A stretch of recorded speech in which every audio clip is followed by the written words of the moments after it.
I used to keep a small cactus on the corner of my desk named Ferdinand.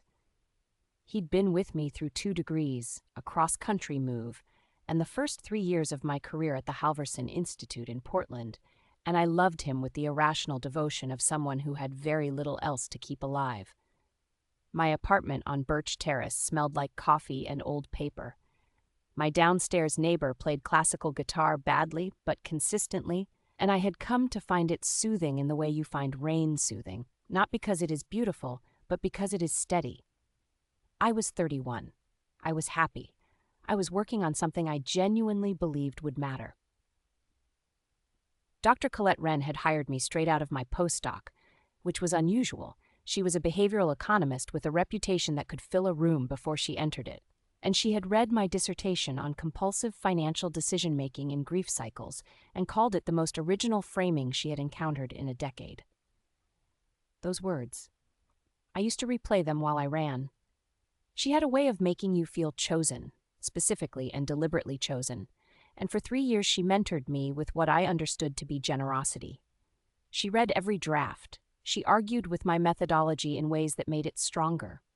On Friday afternoons, we walked to a coffee shop called Meridian 2 blocks from the Institute, and she ordered an oat milk cortado every single time without looking at the menu. I remember thinking, the first week I worked with her, that she left her laptop open on my desk when she stepped out to take calls. I thought it was a gesture of trust. I thought she wanted me to feel at home. My research, 18 months of it, 300 survey participants, 2 rounds of peer consultation, was almost ready to submit. Colette knew every word of it. She had to. I had given her every word of it. The first thing I noticed was a sentence. I was skimming an abstract for a conference I hadn't attended, a regional symposium in Denver that Colette had said she wasn't presenting at either, and there it was embedded in the summary of a keynote address. Grief-indexed financial impulsivity follows a delayed onset pattern inconsistent with standard bereavement models, suggesting a secondary loss mechanism previously uncharacterized in the literature. I had written that sentence, not a version of it, not a paraphrase. I had written it on a Tuesday evening in February while eating cereal for dinner, and I had thought of it as one of the better sentences I'd ever produced. I sat with the abstract open on my screen for a long moment, and then I closed the tab. I told myself academic phrasing converges. I told myself 2 people could arrive at the same construction. I had been working closely with Colette for years. Language bleeds between collaborators. It meant nothing. I went back to work. I submitted a revised chapter to Colette for notes. I walked to Meridian on Friday and watched her order her cortado without looking at the menu, and I said nothing about Denver, and she was warm and sharp and interested in everything I said. And I almost felt foolish for the cold feeling that had passed through me at the computer. Almost. The Institute sent a department newsletter 3 weeks later. I opened it on my phone while waiting for the crosswalk signal outside my building, and there was Colette's name above the title of a forthcoming journal publication. The title was a variation of mine, not identical. Varied in the way a photocopy varies from an original when you adjust the contrast just slightly. I stood on the sidewalk long past when the light changed. Twice the signal cycled green, and I did not move. I said nothing. I went home. I watered Ferdinand and sat in my desk chair and understood for the first time that there was a difference between a coincidence and a pattern, and that I had just watched one become the other. I did not confront her. That instinct, the hot, rushing urge to call her immediately and demand an answer, I let it rise and I let it pass, and what replaced it was something quieter and far more focused. I started from the beginning. I pulled every email she'd ever sent me with feedback on the research. I printed nothing, moved nothing, changed nothing. I only read. Her notes were thorough in the way someone's notes are thorough when they are cataloging, not collaborating. She had been precise about which sections she commented on. I realized, reading backward, that she had never commented on the core theoretical framework. Not once. She had circled the edges and left the center untouched, like someone careful not to disturb what they intended to take. I needed access to her draft files. She had a shared folder on the Institute's internal server where collaborators could upload work for joint projects. I was technically still listed as a collaborator on a grant that had ended 8 months ago. I logged in during my lunch hour and I was in. Her folder had a subfolder titled simply CRBH223. I opened it with my pulse in my throat. The document inside was dated 4 months back. The abstract was mine. The methodology section was mine with the passive voice adjusted. The literature review was mine with 2 additional citations I didn't recognize. I stared at the acknowledgement section, where my name appeared as a research assistant. Not co-author, research assistant. I heard footsteps in the hallway outside my office, and I closed the browser so fast I knocked my coffee across the desk. I spent 30 seconds cleaning it up with paper towels and breathing through my nose, and when the footsteps passed, I sat back down and felt the entire shape of what she had done settle into me like cold water filling a room. She hadn't borrowed from me. She had replaced me. She had taken 18 months of my thinking, translated it into her register, and positioned herself as its sole origin.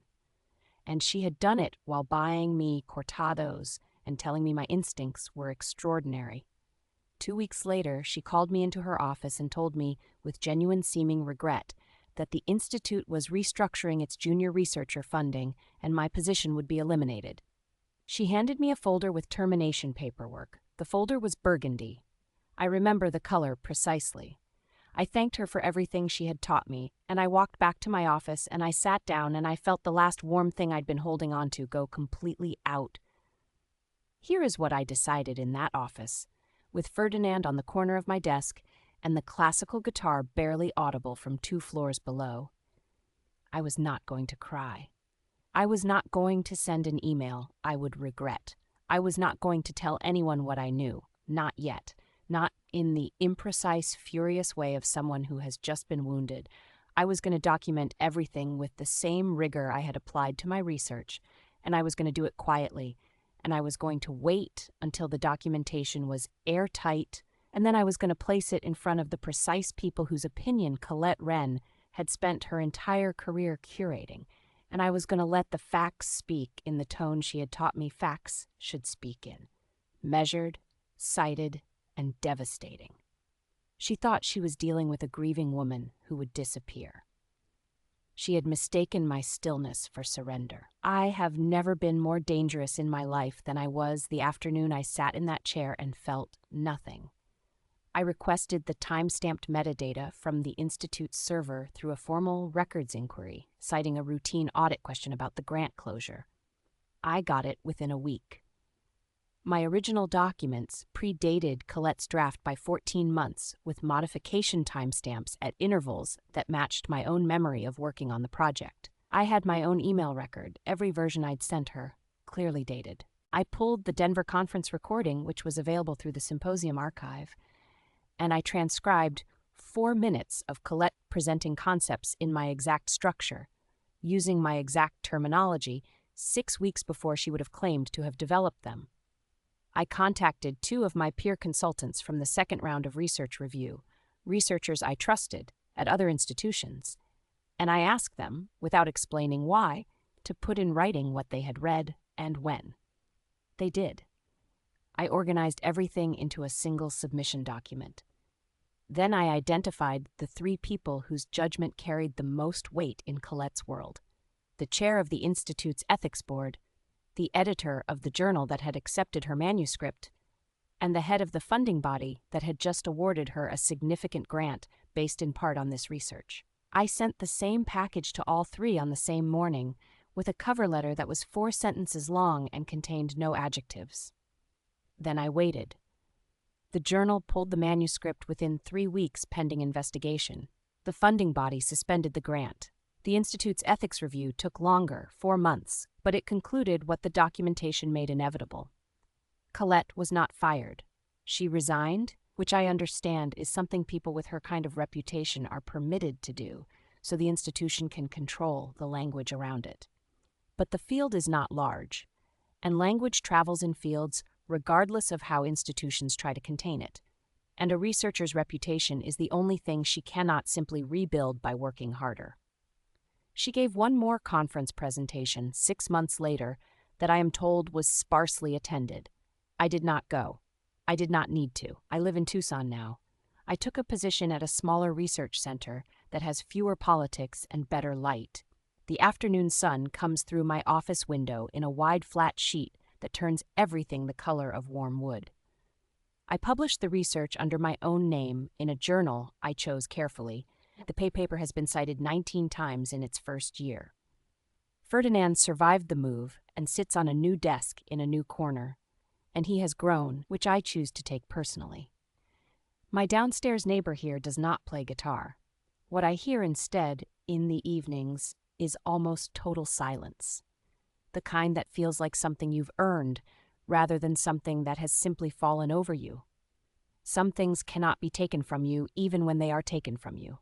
They just wait somewhere calm and patient and intact, like a woman at a desk who has decided not to make noise yet.